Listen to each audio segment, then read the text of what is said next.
ஸ்க்ரீனில் கொஸ்டின் வச்சிருக்கிறேன், ரீட் பண்ணுறீங்களா? ஒரு மனுஷன் தெற்கு நோக்கி நிற்கிறான். தெற்கு, வடக்கு, தெற்கு, மேற்கு, கிழக்கு, சரிங்களா?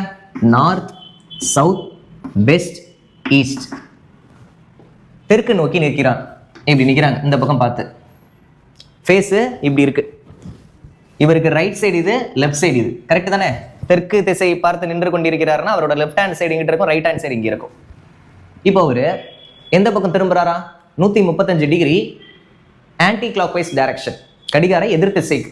ஆன்டி கிளாக் வைஸ் டைரக்ஷன்னா கடிகாரம் எந்த திசையில சுத்தும்? அப்படியே இமேஜின் பண்ணி பாருங்க. கடிகாரம் கிளாக் வைஸ் டைரக்ஷன் இப்படி சுத்தும். ஆனா இப்போ என்ன சொல்றாங்க? எதிர் திசையில சுத்தம், நம்ம ஆன்டி கிளாக் வைஸ் டைரக்ஷன். அந்த மாதிரி அவரை சுத்த விடுங்க. இப்படி பார்த்துக்கிட்டு இருக்கிறவருக்கு ஆன்டி கிளாக் வைஸ் டைரக்ஷன்னா எந்த பக்கம்? இப்படிக்கா சுத்தணும். அப்ப இப்படிக்கா சுத்துறாரு 135 டிகிரி. கவனிங்க, இப்படி இருக்கிறாப்லையா? இதுவே 90 டிகிரி.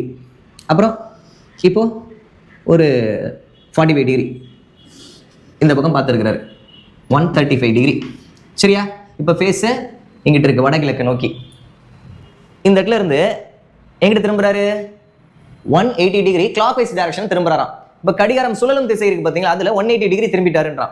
அப்போ கடிகாரம் சுழலும் திசைனா இப்படி பார்த்துக்கிட்டு இருக்கிறவருக்கு ரைட் சைடில் தான் கடிகாரம் சுத்தும். அப்போ அப்படியே சுற்றி 180 டிகிரி போட்டிங்கன்னா கவுண்ட் பண்ணி பாருங்க. இது ஒரு 45, இது ஒரு 90, மறுபடியும் 135 ஆயிடுச்சா? அப்போ 180 டிகிரினா இங்கிட்ட ஒரு 45. இப்போ இப்படி பார்த்துக்கிட்டு நிற்கிறாரு. இது என்ன டைரக்ஷன்?